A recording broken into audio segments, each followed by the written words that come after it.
আসসালামু আলাইকুম। আজকের ভিডিওতে জানবেন ইসলামের শরিয়া আইন কি সত্যিই বর্বর নাকি এটাই মানবজাতির জন্য সর্বোত্তম আইন। চলুন শুনি ডক্টর জাকির নায়েকের চমকে দেওয়া ব্যাখ্যা। পুরুষ এবং নারী আসলে সমান, তবে সাম্যতা মানে কিন্তু অভিন্নতা নয়। আর অনেকে অভিযোগ করে যে ইসলাম হিজাবের মাধ্যমে মহিলাদের নিচু করে রাখে। পবিত্র কোরআনে প্রথমে বলেছেন পুরুষদের হিজাবের কথা, তারপর মহিলাদের হিজাব। আমি আপনাদের প্রশ্ন করছি, সে কোন মেয়েটাকে উত্ত্যক্ত করবে, ইসলামিক হিজাব পরা মেয়েটাকে নাকি সেই মেয়েকে যে পরেছে পশ্চিমা পোশাক, মিনিস্কার্ট বা শর্টস? আরো যে বিষয় নিয়ে ইসলামের সমালোচকরা অভিযোগ করে সেটা হচ্ছে ইসলামে নারীর অধিকার। সময় স্বল্পতার কারণে সবগুলো অভিযোগ নিয়ে আলোচনা করতে পারবো না। সংক্ষেপে বললে এই সমালোচকরা বলে ইসলাম ধর্মে মহিলাদের অবস্থান অনেক নিচে, তাদের কোনো অধিকার নেই, তারা পুরুষের সমান নয়। ইসলাম ধর্মে পুরুষ এবং নারী আসলে সমান, তবে সাম্যতা মানে কিন্তু অভিন্নতা নয়। তারা সমান, তবে একই রকম নয়। আমাদের স্রষ্টা আল্লাহ সুবহানাহু ওয়া তাআলা পুরুষ এবং নারীকে সৃষ্টি করেছেন জৈবিকভাবে আলাদা, দেহের গঠনে আলাদা, মানসিকভাবেও আলাদা। আর তাদের এই মানসিক গঠন, জৈবিক গঠন আর দেহের গঠনের ভিত্তিতে আল্লাহ সুবহানাহু ওয়া তাআলা পুরুষ এবং নারীর দায়িত্ব কর্তব্যও আলাদা করে দিয়েছেন। দেখবেন যে অনেকগুলো ক্ষেত্রেই পুরুষ এবং মহিলা তারা সমান।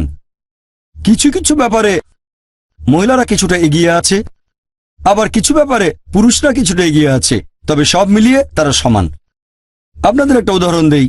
ধরেন কোন একটা পরীক্ষায় দুজন ছাত্র এ আর ছাত্র বি, দুজনেই 100তে 80 পেল, দুজনেই প্রথম হলো। যদি আপনি পরীক্ষার খাতাটা দেখেন, ধরেন সেখানে 10টা প্রশ্ন আছে, প্রত্যেক প্রশ্নে 10 নম্বর। সেখানে 1 নম্বর প্রশ্নের উত্তরে ছাত্র এ পেয়েছে 10-এর মধ্যে 9, আর ছাত্র বি পেয়েছে 10-এর মধ্যে 7। তাহলে 1 নম্বর প্রশ্নের উত্তরে ছাত্র এ কিছুটা এগিয়ে ছাত্র বির চেয়ে, আর 2 নম্বর প্রশ্নের উত্তরে ছাত্র বি পেয়েছে 9, ছাত্র এ পেল 10-এর মধ্যে 7।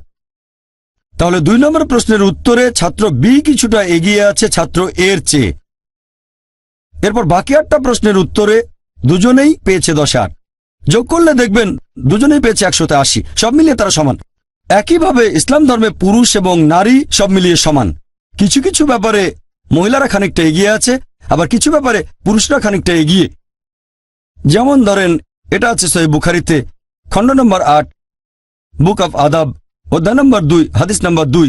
একবার এক লোক নবীর কাছে এসে জিজ্ঞেস করলো যে এই পৃথিবীতে কাকে সবচেয়ে বেশি ভালোবাসা সাহচর্য দেব? নবী বললেন, তোমার মাকে। লোকটা জিজ্ঞেস করলো, এরপর কাকে দেব? নবী আবার বললেন, তোমার মাকে। লোকটা আবার জিজ্ঞেস করলো, এরপর কাকে দেব? নবী আবারও উত্তরে বললেন, তোমার মাকে। লোকটা জিজ্ঞেস করলো, এরপর কাকে দেব? নবী তখন উত্তরে বললেন, তোমার বাবাকে। তার মানে ভালোবাসা আর সাহচর্যের 4 ভাগের 3 ভাগ সন্তানের ভালোবাসা, সেটা পাচ্ছেন মা। আর বাবা, তিনি পাচ্ছেন 4 ভাগের 1 ভাগ। এক কথায় মা পাচ্ছেন গোল্ড মেডেল, পাচ্ছেন সিলভার মেডেল, এছাড়াও পাচ্ছেন ব্রোঞ্জ মেডেল। আর বাবাকে শুধু সান্ত্বনা পুরস্কার নিয়ে সন্তুষ্ট থাকতে হচ্ছে।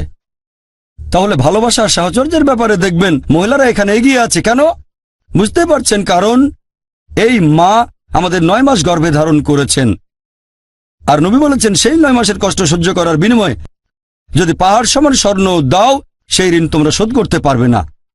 তাহলে সেই কারণেই সন্তানের ভালোবাসা আর সাহচর্যের কথা বললে মা অনেক বেশি এগিয়ে আছেন। আপনাদের আরেকটা উদাহরণ দেই। ধরেন একটা চোর আমার ঘরের ভেতরে ঢুকলো, তখন বলবো না যে আমি নারী স্বাধীনতায় বিশ্বাস করি। এ কথা বলে স্ত্রীকে চোরের সাথে লড়তে বলবো না, আমিই লড়বো। আল্লাহ পবিত্র কোরআনে বলেছেন, সূরা নিসা অধ্যায় নম্বর 4, আয়াত নম্বর 34, যে আল্লাহ সুবহানাহু ওয়া তাআলা পুরুষদের বেশি করে শারীরিক শক্তি দিয়েছেন। তাহলে যেহেতু আল্লাহ সুবহানাহু ওয়া তাআলা পুরুষদের শারীরিক শক্তি বেশি দিয়েছেন, তাই পুরুষদের দায়িত্ব মহিলাদের সাহায্য আর রক্ষা করা। তাহলে শারীরিক শক্তিতে পুরুষরা কিছুটা এগিয়ে। এছাড়া আরো অনেক ক্ষেত্রেই পুরুষ আর মহিলা সমান। আমি এখানে সংক্ষেপে ইসলামের সমালোচকদের অভিযোগের উত্তর দিলাম যে নারীর অধিকারের বিষয়ে ইসলামের আইন মোটেও বর্বরচিত নয়। একথা আগেও বলেছি যে বেশিরভাগ ধর্মই সাধারণত ভালো কথা বলে থাকে, তবে ইসলাম ভালো কথা বলার পাশাপাশি আমাদের দেখিয়ে দেয় যে কিভাবে ভালোটা অর্জন করব। আজকে অনেকে আপত্তি জানায় বিভিন্ন রকমের মতামত যে আইনটা কেমন হওয়া উচিত। এরকম একটা কমন অভিযোগ হচ্ছে ইসলামে মহিলাদের অবস্থান বেশ নিচে। এর কারণটা ইসলামিক হিজাব। তারা বলে যে ইসলামিক হিজাব মোটেও শালীনতা প্রকাশ করে না, শালীনতার জন্য না, হিজাব করা হয় মহিলাদের নিচে রাখার জন্য। আপনারা যদি বর্তমানের আশেপাশে একটু ভালো করে দেখেন যে শালীনতার সংজ্ঞা এক এক মানুষের কাছে এক এক রকম হতে পারে, পরিবেশের উপর ভিত্তি করে আর সমাজের উপর। যেমন ধরেন মুসলিম আরব দেশগুলোতে কোনো মহিলার দিকে তাকানো, একজন মহিলাকে দেখা, এটাকে বলা হয় অশালীনতা। আমাদের দেশ ভারতে মহিলাদের দিকে তাকাতে পারেন, কথা বলতে পারেন, কিন্তু স্পর্শ করলে সেটা অশালীনতা। সেজন্য অভিবাদন জানানোর সময় ভারতে হাত জোড় করে। ভারতের পরিবেশে কোনো মহিলাকে স্পর্শ না করলে বলা হবে শালীনতা। আবার পশ্চিমা দেশগুলোতে হ্যান্ডশেক করা, পুরুষ আর মহিলা হ্যান্ডশেক করছে, এটাই ভদ্রতা। হ্যান্ডশেক করা, কথা বলা বা দেখতেও পারেন, কোনো সমস্যা নেই। সত্যি বলতে, যদি কোনো মহিলা হাত বাড়িয়ে দেয় অথবা কোনো পুরুষ হাত বাড়িয়ে দেয় আর অন্যজন হ্যান্ডশেক না করে, তাহলে ধরে নেওয়া হবে যে সে অশিক্ষিত অথবা ভদ্রতা জানে না। তাহলে পশ্চিমে হ্যান্ডশেক করাই হচ্ছে শালীনতা। আবার কিছু পশ্চিমা দেশে মহিলাদের চুমুও দিতে পারবেন, সেখানে সবার সামনে চুমু দিতে পারবেন, গালে ঠোঁটে, কোনো সমস্যা নেই, এটাই শালীনতা। আবার কিছু পশ্চিমা দেশে যা খুশি তাই করতে পারবেন।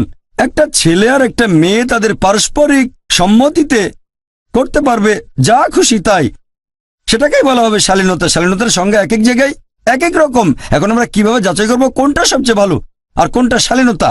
যেমন ধরেন আপনি আমেরিকায় গেলেন বা পশ্চিমা কোনো দেশে, সেখানে কোনো একটা যুবতী হয়তো পরেছে মিনি স্কার্ট বা শর্টস, সেখানে এটাই শালীনতা। সেই মহিলা যদি ভারতে আসে অথবা ভারতে কোনো মেয়ে যদি, যেমন ধরেন মাদ্রাজে মিনি স্কার্ট বা শর্টস পরলো, তাকে তখন বলা হবে অশালীন।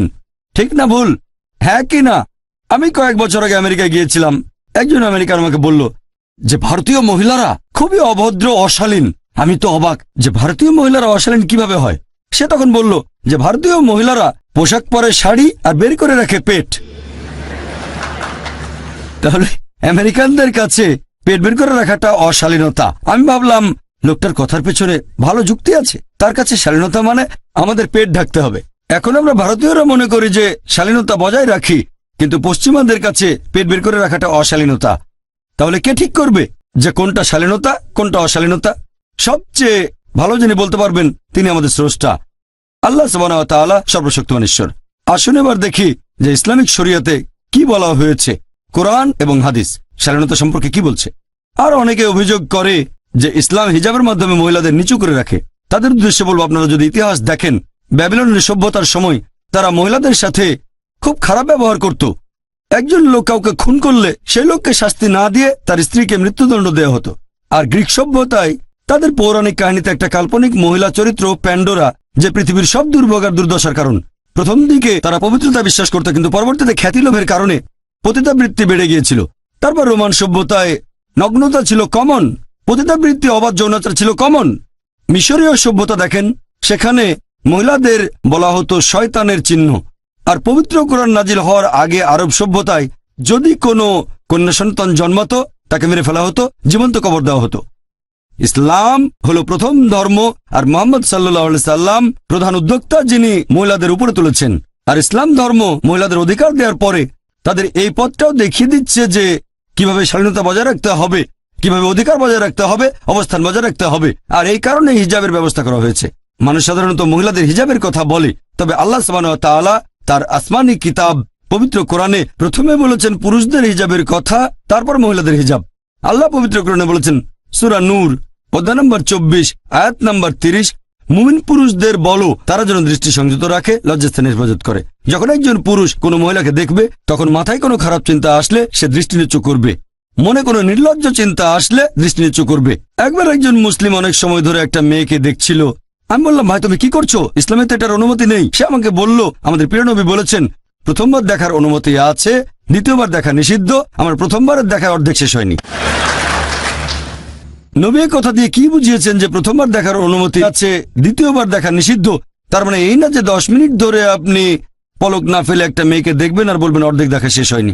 এর মানে যদি অনিচ্ছাকৃতভাবে কোনো মহিলাকে আপনি দেখে ফেলেন, ইচ্ছাকৃতভাবে তাকে আরেকবার দেখবেন না, সৌন্দর্য উপভোগ করবেন না। পরের আয়াতটা বলছে মহিলাদের হিজাবের কথা। আল্লাহ পবিত্র কোরআনে বলছেন সূরা নূর অধ্যায় নম্বর 24 আয়াত নম্বর 31, মুমিন নারীদেরকে বলো যেন দৃষ্টি সংযত রাখে, লজ্জাস্থানের হেফাজত করে, আর যা প্রকাশ থাকে সেটা বাদে যেন সৌন্দর্য প্রকাশ না করে, যেন কাপড় দিয়ে গ্রীব আর বক্ষ দেশ আবৃত করে। সৌন্দর্য প্রকাশ করবে না শুধু এই লোকগুলো ছাড়া, তার স্বামী, তার ছেলে, তার বাবা, এরকম বেশ কিছু মাহরাম যাদের সে বিয়ে করতে পারবে না, তাদের একটা লিস্ট। এই হিজাব পালনের শর্ত আছে মোট 6টা। এগুলো বলা আছে পবিত্র কোরআন এবং সহিহ হাদিসে। প্রথমটা হচ্ছে হিজাবের সীমা। পুরুষদের জন্য নাভি থেকে হাঁটু পর্যন্ত, মহিলাদের ক্ষেত্রে পুরো শরীর ঢাকা থাকবে, শুধু যে অংশটা দেখা যেতে পারে সেটা মুখমণ্ডল আর কবজি পর্যন্ত হাত। তবে অনেক বিশেষজ্ঞ বলেন এগুলো ঢেকে রাখতে হবে। হিজাবের বাকি 5টা শর্ত পুরুষ এবং মহিলাদের একই। 2 নম্বর, তারা যে পোশাকটা পরবে সেটা হবে ঢিলেঢালা, শরীরের গঠন বোঝা যাবে না। 3 নম্বর, এমন স্বচ্ছ হবে না যাতে ভেতর থেকে দেখা যায়। 4 নম্বর, পোশাক এমন আকর্ষণীয় হবে না যাতে বিপরীত লিঙ্গ আকৃষ্ট হয়। 5 নম্বর, পোশাকটা বিপরীত লিঙ্গের পোশাকের মতো হবে না। আর 6 নম্বর, পোশাকের মধ্যে অবিশ্বাসীদের কোনো চিহ্ন থাকতে পারবে না। এই হলো হিজাব পালনের 6টা শর্ত। আর আল্লাহ পবিত্র কোরআনে বলেছেন সূরা আহজাব অধ্যায় নম্বর 33 আয়াত নম্বর 59 যে হে নবী, তোমার স্ত্রীগণকে বলো, তোমার কন্যাদের এবং মুমিন নারীদের, তারা যখন বাইরে যাবে তখন যেন চাদর পরে, এতে করে তাদের সহজেই চেনা যাবে আর এতে করে তাদের উত্ত্যক্ত করা হবে না। কোরআন বলছে মহিলাদের হিজাবের ব্যবস্থা করা হয়েছে যাতে করে তাদের উত্ত্যক্ত করা না হয়। ধরেন দুজন যমজ বোন, দুজনেই খুব সুন্দরী, সমান সুন্দরী, আর ধরেন মাদ্রাজের রাস্তায় হেঁটে বেড়াচ্ছে। 2 বোনের মধ্যে একজন পরেছে ইসলামিক পোশাক, পুরো শরীর ঢাকা, শুধু মুখমণ্ডল আর হাতের কবজি পর্যন্ত হাত বাঁধে, আর অন্যজন পরেছে পশ্চিমা পোশাক, মিনি স্কার্ট বা শর্টস। আর ধরেন রাস্তার পাশেই দাঁড়িয়ে আছে একটা বখাটে ছেলে, শিকারের জন্য অপেক্ষা, মেয়েদের উত্ত্যক্ত করবে। আমি আপনাদের প্রশ্ন করছি, সে কোন মেয়েটাকে উত্ত্যক্ত করবে? ইসলামিক হিজাব পরা মেয়েটাকে, নাকি সেই মেয়েকে যে পরেছে পশ্চিমা পোশাক, মিনি স্কার্ট বা শর্টস?